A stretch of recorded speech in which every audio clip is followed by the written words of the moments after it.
केरल का नाम बदल जाएगा। दक्षिण का सुदूर राज्य अब केरलम कहलाएगा। ऐसे प्रयास किए जा रहे हैं क्योंकि केरल का नाम बदले जाने की प्रक्रिया चल रही है।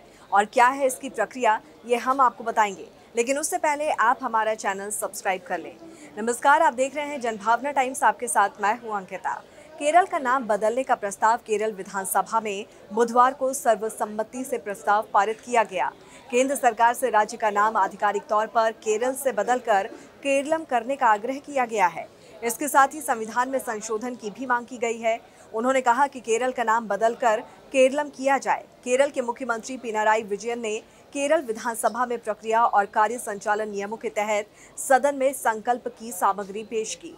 इस प्रस्ताव को कांग्रेस के नेतृत्व वाले विपक्षी यूडीएफ ने किसी संशोधन या बदलाव का सुझाव दिए बगैर स्वीकार कर लिया।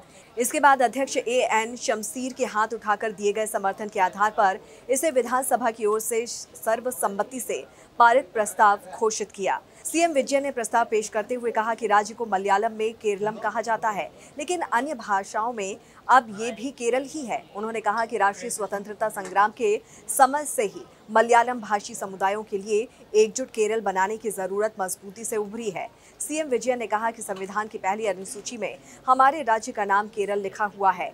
आपको बता दें कि केरल शब्द कहां से निकला है, इस पर विद्वान भी एकमत नहीं है। कहा जाता है कि चेर स्थल, कीचड़ और अलम प्रदेश जैसे कि शब्दों के योग से चेरलम बना था, जो बाद में केरल बन गया।